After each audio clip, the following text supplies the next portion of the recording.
안녕하십니까. 방금 소개받은 김용태입니다. 계속 신문에 나오고 있죠.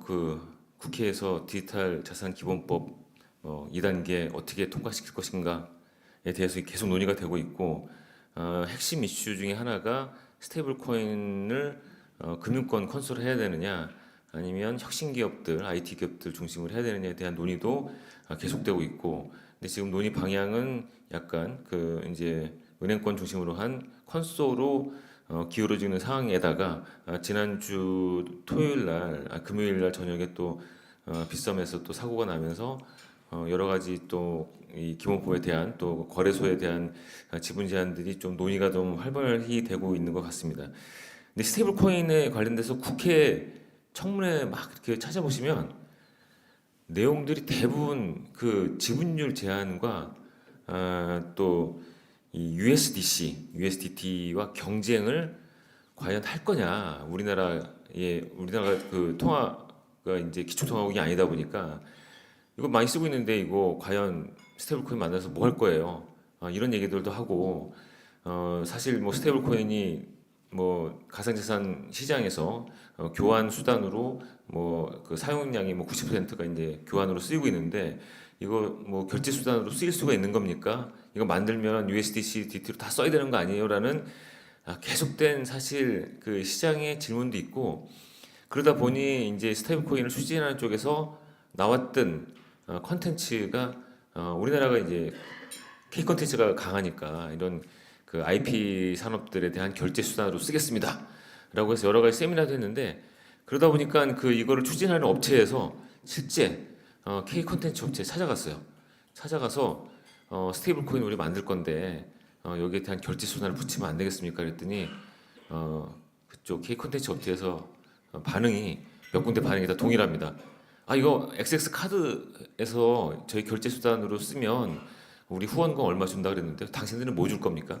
이런 반응이 그러니까 아직은 시장에서 이거를 K 스테이블 코인을 어떻게 받아들여야 되는지 어떻게 써야 되는지에 대한 고민들이 아직은 좀 논의 중이고 이거에 대해서도 거대 담론도 있고 아니면 이거를 마치 네이버페이, 카카오페이처럼 브랜드 이게 결제 수단으로 쓸 수 있는지 뭐 이런 것들에 대한 고민도 여전히 지금 논의가 중이지만 여하이 올해 안에 대통령 업무 보고도 보셨겠고 기재부의 성장 전략도 보셨겠지만 스테이블 코인 디지털 자산 기본법 통과를 시키겠다는 게 정부의 방침이고 해서 올해 늦어도 올해는 관련 입법이 이제 마련될 걸로 그렇게 보입니다. 스테이블 코인 그 질결제 혁신이라는 걸 제가 한국은행 총재 이창윤 총재님 저도 한국은행 출신이긴 한데요. 좀 그 재밌는 말씀 하셔갖고 제가 인용 하나 좀 해보겠습니다. 아까 그 방금 AI 에이전트 말씀하셨는데 기존 금융 인프라가 AI 경제 활동을 뒷받침할 수 없다는 데 동의합니다. AI 에이전트가 빠르게 결정을 내리고 자동으로 거래를 실행하면 사람이 하나하나 중간에 껴서 할 수 있는 방법은 없습니다. 화폐 프로그래밍 해서 지급해야 된다고 생각을 합니다. 특히 지금처럼 프로그래밍 불가능한 기존 화폐 체계로는 곧 한계에 다다를 것이다라고 말씀하셨는데 오늘 제가 강연 드릴 내용이 대부분 이 한국은행 총재님께서 말씀하신 이창수 총재님께서 말씀하신 부분들이 어떻게 시장에서 녹여지고 워킹이 될 것인지에 대한 제 나름대로의 좀 고민을 좀 담아봤습니다. 뭐 아시겠지만 우리나라 지급결제 산업이 상당히 편리성이 높고 또 이게 이제 사용하는데 어떤 불편함이 없는데 스테이블 코인 나오면 이제 우리 뭐 할 거야? 어디다 쓸 거야? 뭐 이런 데에 대한 어떤 좀 또 하나의 어떤 아이디어 제공을 드리는 그런 시간이 됐으면 합니다. 그 스테이블 코인을 가장 직관적으로 표현하면 그냥 제가 생각하면 카드가 코드. 그러니까 카드, 신용카드나 뭐 IC 카드 그다음에 뭐 체크 카드가 코드로 변한 게 직관적인 표현이 아닌가 싶어요. 그러니까 프로그램이 가능한 이제 컴퓨팅 코드로 변한 게 아닌가 이렇게 생각이 되는데 기존 실물 플라스틱 카드는 카드사나 뭐 벤사들 정산망이나 벤 대리점들 가맹점 여러 가지 직결제 구조가 다층적으로 좀 이루어져 있고 그 다층 위에는 이제 금융결제원을 통해서 오늘 밤 11시 59분 59초에 그 이제 뭐 예컨대 KB은행하고 하나은행이 받아야 될 금액을 정산하고 정산이 끝나면 한국은행 BOKY로 지준을 쌓아주는 층층이 쌓여 있는 지역결제 구조로 우리나라가 이루어져 있고 이거는 우리나라뿐만이 아니고 전 세계에 다 비슷한 그런 정상 구조가 있습니다. 근데 지급 청산 결제라고 불렸던 이 프로세스가 한 방에 해결되는 방법이 생겼죠. 그게 바로 분산원장 블록체인을 이용해서 그 이제 발행 정산이라는 것들을 다 한꺼번에 할 수 있는. 그러니까 이게 지금 스테이블 코인이 단순한 결제 수단의 추가다라고 생각하시면 안 되고 은행의 어떤 예금 카드사 결제 기능 나가서 정산 발행 정산 결제라는 기존의 어떤 금융권의 중앙 집중형 인프라가를 대체하는 그런 그 일종의 플랫폼이다, 인프라다 이렇게 생각하시는 하셨으면 좋겠다 이렇게 말씀을 드리고 싶습니다. 이게 그 스테이블 코인이 가장 그 가져올 변화 중에 하나는 제가 꼽아봤는 첫 번째는 좀 결제 단위의 극소화가 가능해질 것으로 보입니다.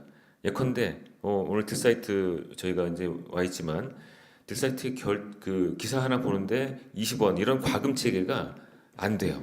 현재 그 중앙 집중화되어 있는 결제 체계에서 그 결제 수단에 관여해야 되는 관여자들이 너무 많습니다. 많고 다층적으로 이루어지기 때문에 이런 그 극소 결제에 대한 극소 그 수수료가 발생할 수 없는데 지금 그 스테이블 코인들은 이런 것들을 프로그래밍에 의해서 딜사이트 뉴스 기사 하나 보는데 20원 이게 가능해지는 그런 결제 과금 방식이 가능해집니다. 이게 나노 결제 기술은 이건 그 사실 방금 말씀드렸다시피 초소액 초빈도 결제는 이게 그 지금 현재 결제 체계로는 거의 불가능한 수준입니다. 뭐 100원 결제하는데 20원 수수료 내라 그러면 이걸 할 수 있는 상황이 아니거든요. 그렇지만 이 블록체인이 결제 금융망에 들어오게 되면 다층 구도를 허물 수 있기 때문에 새로운 비즈니스 모델이 계속 나올 수 있습니다. 여러분 그 이마트 가보면 이마트에 그 배너가 하나 서 있거든요. 거기 뭐라고 써 있냐면요. 현금 IC 카드로 결제하시면 포인트를 더 싸드립니다라고 배너가 지금도 가면 있습니다. 이게 뭐냐면 결제 구조를 바꿔놓은 게 하나가 이제 그 카드는 그 이제 벤사망을 타고 벤데리점 타고 그 다시 카드사 가서 다시 그 정산해서 가맹점에 오고 하는 그 수많은 그 프로세스를 거쳐야 되는데 현금 IC 카드는 비교적 간단합니다. 지급결제 수단이 은행에 있는 예금이고 현금 IC 카드로 결제를 하게 되면 금융결제를 통해서 결제가 돼서 가맹점까지 돌아가다 보니까 가맹점이 이마트 입장에서는 수수료가 더 싸거든요. 그러니까 이거를 사용하시면 혜택을 드리겠습니다 이렇게 되는 겁니다. 그러니까 이게 사실 우리가 자꾸 스테이블 코인 어디다 쓸 거라고 논란을 하기보다는 이거는 가맹점들이 어떻게 소비자와 상품을 만들어가고 서비스를 만들어가야 되는 이슈이지 이거를 스테이블 코인 쓸데없어요.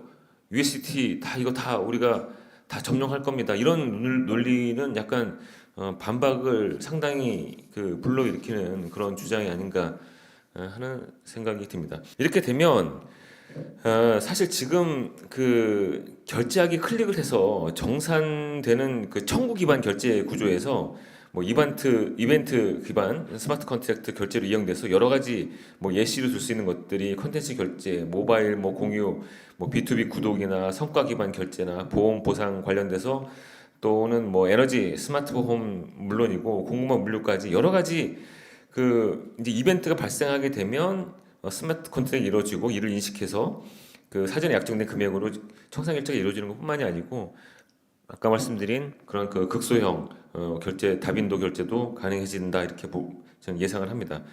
이렇게 되면 사용자도 자기가 결제하는지를 인식하지 못하는 수준까지 갈 수 있는 거죠.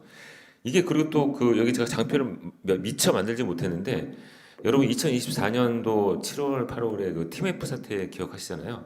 근데 정산 주기가 그때 상당히 문제가 됐습니다. 뭐 이제 소비자가 결제를 했는데 사용자가 구매 확정을 누르기 전까지 엄청난 시간이 걸리거든요. 뭐 해외 물품은 더 걸리고 반품도 많이 일어나고 의류 같은 경우 그 이제 신선식품 같은 경우는 짧게 이루어지지만 이래서 정산 주기가 길어지다 보니까 이 정산 자금 갖고 TMF가 이거를 가지고 다른 운용 자금을 썼죠. 정산 자금을 쓰지 않고 그래서 이게 문제가 돼갖고 기어이 이제 이제 도산이 되는 상황이 됐는데 가맹점들은 그 20일, 30일 동안 뭐 했냐면 운영 자금을 또 돌려야 되잖아요. 또 다른 물건 사서 또 팔아야 되는데 이게 안 도는 겁니다. 근데 지급 청산 결제가 그냥 실시간으로 이루어지는 스테이블 코인에 쓰게 되면 물론 그 스테이블 코인을 다시 확산이 되지 않은 상태에서 다시 원화로 바꿔서 구매를 해야 되는 그런 과정이 있겠지만 여하의 정산 자금이 자기 손에 들어오는 속도는 실시간이 될 수 있다. 이렇게 되면 지금 현재 뭐 매출 채권을 담보로 해서 이제 신용을 또 해서 또 이자율을 물어야 되는 그런 부담들이 가맹점에 좀 낮아질 수 있다. 이렇게 또 볼 수 있을 것 같습니다. 지금 현재 이제 거대 플랫폼을 쓰더라도 지급될 때는 은행 카드나 뭐 페이지 벤사 등 여러 가지 뭐 전통금융기관을 이제 경유를 해야 되는데 그 RWA는 그 부동산, 채권, 예금, 매출 채권 이건 뭐 그 이제 증권 상품이 아니죠. 이제 다 원자재 현실 세계에는 금융 자산을 이제 디지털 자산 형태로 토큰화한 것을 의미하는데 이런 게 실물 그 금융 자산 등은 전통 금융기관을 경유를 했어야만 했습니다. 그런데 이런 과정이 그 사실은 그 생각해 보시면 증빙, 정산, 책임 소재라는 중앙 집중형 기관에 대한 책임 소재 문제가 상당히 그 결부가 돼 있어요. 편리성 이런 거나 기술 진보하고는 별건으로 책임 소재나 어떤 정산 증빙에 대한 문제들이 사실 상당히 많이 있었거든요. 왜냐하면 자금의 어떤 이전 측면보다는 후단에 세무, 회계, 감사, 분쟁 이런 프로세스들이 한꺼번에 지금 많이 올라가 있었던 것들이 이제는 이제 자산의 법적 권리의 흐름을 블록체인 상에서 표현하고 이전 가능해지는 측면이 상당히 좀 크다. 이렇게 말씀을 드리고 싶습니다. 얼마 전 지난달에 그 전자증권법 통과된 거 뉴스에 나신 거 보셨지만 이제까지는 그 공부가 중앙화된 공부만 그 인정이 됐는데 분산화된 공부가 인정이 되지 않았습니다. 근데 그 전자증권법이 개정이 돼서 기존의 그 전사들로만 표시할 수 있던 뭐 이제 뭐 주식 그 투자계약증권 아니 투자계약증권 인정이 안 됐었죠. 기존에 있던 뭐 채권이나 뭐 파생 상품들이 이제 전자적으로 투자계약증권도 이제 들어가고 이제 자본시장법이 개정이 되면서 이 투자 상품을 담을 수 있는 그릇이 분산 원장도 가능하다라고 해서 법 개정이 됐고 1년 후에 시행이 될 예정인데 그때까지 여러 가지 논의를 거쳐서 어떻게 이거를 실제 시장에서 이제 실현을 해야 되는지에 대해서 좀 논의를 하자 이렇게 해서 법은 일단 통과가 돼서 상당한 기술 진보를 이루어 나갈 것으로 판단이 됩니다. 그 금융 결제망이라는 거는 원래 중앙 집중형이었다가 탈중앙화로 갔다가 이제 분산형으로 갑니다. 그림을 그려서 이해를 시키면 더 좋긴 하겠지만 옛날에는 은행은 은행이고 카드사는 카드사고 증권사는 증권사였어요. 근데 지금은 그 저희가 아직은 이제 좀 더 겪어야 될 분산화 이전에 탈중앙화는 여러분 네이버에서 뭐 삼성전자 조회한 다음에 버튼 하나 더 누르시면 간편결제 나옵니다. 그 주문하게 나오거든요. 이런 식으로 플랫폼이 지금 금융하고 결합한 거고 이거 최근에 이제 작년에 했던 뭐 국회에서도 얘기가 좀 나오긴 했지만 그 전을 가게 되면 송금이라는 건 은행의 전통 업무였는데 간편 송금이 갑자기 전화번호 카톡으로 막 이렇게 송금하게 되는 것들 이런 것들도 이제 탈중앙의 어떤 또 그 한 표변이고 이런 그 뭐 예시를 들자면 이제 뭐 끝도 없는데 이런 것들이 계속 하다가 이제는 아예 중앙 집중형인 전산체계가 아니고 분산화된 그 원장을 쓸 수 있는 그 법틀이 이걸 담아낼 수 있는 법틀이 들어오고 있고 증권은 전자증권법과 자본시장법으로 이제 담아내기 시작했고 그러면 지급결제는 뭘로 담을 거냐? 요번에 디지털 자산 기본법에 들어갈 스테이블 코인에 담길 예정입니다. 담기게 되면 여러 가지 변화가 있을 수 있는데 증권거래소에서 아니 그 미국 그 뉴욕 증권거래소에서 작년 19일인가요? 12월 19일인가? 올해 19일인가 잠깐 헷갈리는데 토크나 주식 상장 주식 ETF를 24시간 거래하겠다. 이거를 블록체인 기반 위에서 구현을 할 거고 미국 SEC 증권거래위원회가 이미 그 이제 승인 신청할 예정이다. 이렇게 되면 블록체인 기반 위에서 연중 24시간 거래소가 운영되고 토큰화된 주식 디지털 증권은 소수점 단위의 투자가 가능해질 것이다. 이렇게 말하면서 또한 결제 방식이 지금 우리나라 그 주식 팔게 되면 이틀 후에 들어오지 않습니까? 이거를 즉시 실시간 결제 기반으로 바꾸겠다고 하는 그 보도 자료가 여러 언론에 실렸고 뉴욕 증권거래소 그렇게 발표를 했는데 이런 것들이 사실 스테이블 코인이 증권과 RWA가 결합하면서 나타날 수 있는 현상들이거든요. 이게 아니고서는 중앙화된 그 거래소가 움직일 수 있는 그런 사실상의 어떤 기술 기반이 없었는데 이제는 그런 것들이 가능해진다 이렇게 말씀을 드려야 될 것 같습니다. 그렇게 되면 결국은 그 금융회사들과 또 금융회사에 상대했었던 다양한 기업들이 회계, 세무, 감사, 분쟁 등에서 발생한 다양한 비용도 절감할 수 있을 것으로 보이고 이런 분산원장을 받아들일 수 있는 관련 당국도 뭐 단시간은 아니겠지만 여러 가지 준비를 해나갈 것으로 그렇게 판단이 됩니다. 이렇게 되면 그 요약을 좀 해보면 RWA와 스테이블코인이 결합하면 발행, 유통, 결제, 정산의 그 엔드투엔드가 디지털이 가능해지고 그 RWA 거래의 결제 수단이자 이익 분배의 수단도 될 것입니다. 그 사실 카드사들이 약간 지금 비상이에요. 왜냐하면 이제까지의 그 카드 결제 기반의 그 우리나라의 결제 기반에 있어서 그 결제 수단의 핵심 그러니까 그 이제 신용카드의 신용 공여 기능을 갖고 있다는 것이 어떻게 보면 핵심 비즈니스였고 지난번 TMF 사태 때 그 피지 1차 피지사하고 그 계약을 맺은 대표 가맹점이죠. 피지사들이 계약을 보면 수수료와 관련돼서 하위 가맹점 그러니까 예컨대 그냥 물건 파는 사람들이 도산했을 때 그 모든 비용을 1차 피지사가 다 물어놓도록 모든 계약이 돼 있었거든요. 그러다 보니까 그 대형 피지사도 막 한 1,500억의 손실을 다 떼어내야 되는 상황이 됐고 여러 그 주요 피지사들이 그 부도 비용까지 다 떠안는 그런 상황이 됐던 것은 이 카드사가 사실상 이 결제 구조 안에서 갑이었거든요. 근데 이 결제 수조 구조 안에서 갑이라는 신용 공여를 할 수 있는 그 수단이 스테이블 코인으로 바뀌게 되면 여러 가지 시장의 변화가 그런 그 계약 관계에서도 많이 일어날 것 같고 결제의 어떤 프로세스도 당연히 많은 변화가 있을 것 같습니다.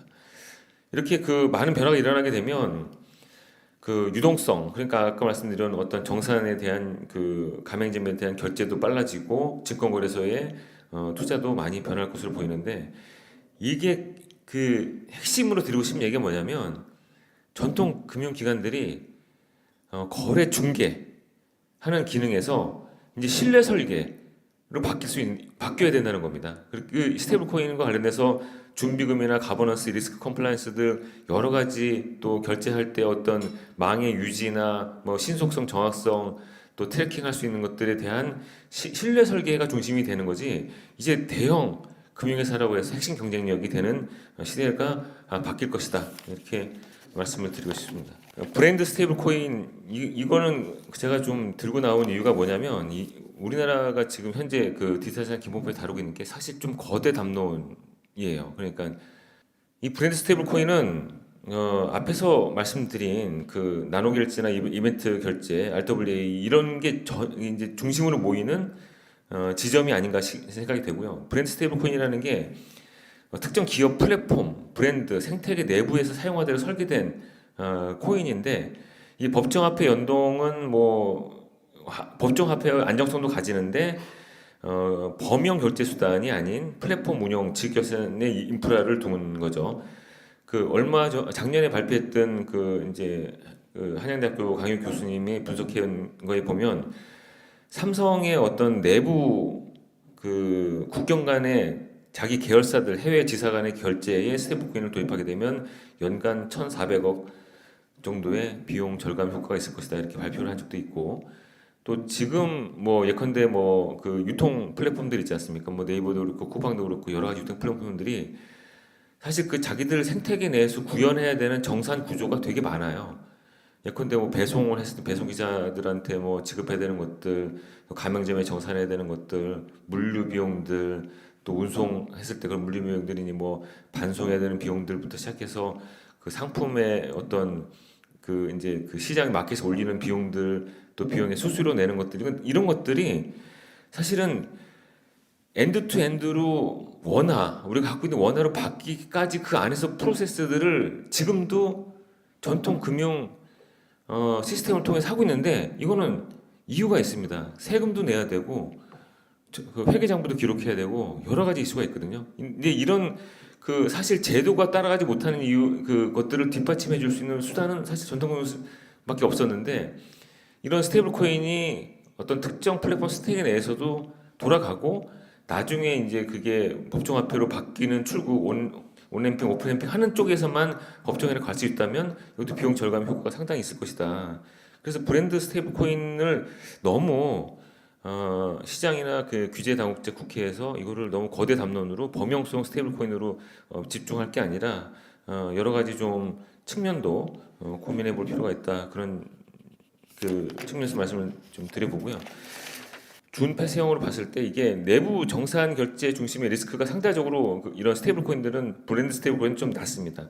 화폐를 만들겠다는 게 아니라 정산 비용을 없애겠다는 측면에서 접근을 하고 있기 때문에 입점사 파트너 간의 뭐 정산 판매 뭐 이제 수수료 배분 뭐 배송 완료 등 이런 것들이 입점사 뭐 가맹점 간의 정산에서 충분히 사용할 수 있다. 이런 것들을 좀 고민하고 뭐 시간이 흐르게 되면 지금 뭐 은행 중심의 컨소가 나오겠지만 또 법이 좀 더 그 이제 시행착오를 겪어가면 이런 브랜드 스테이블 코인에 대한 고민도 당연히 있을 수 있을 것으로 판단이 됩니다. 브랜드 스테이블 코인의 어떤 그 효용성을 좀 그 아까까지 말씀드린 걸 좀 정리를 해보게 되면 여기서 이제 쭉 써놨듯이 거래 가격이 단일 원장에 기록돼서 원장에 대한 검증 비용이 감소되고 스마트 컨트랙트로 이제 수수료 혹은 그 리베이트 차감 등 자동으로 이제 집행이 되는 거고요.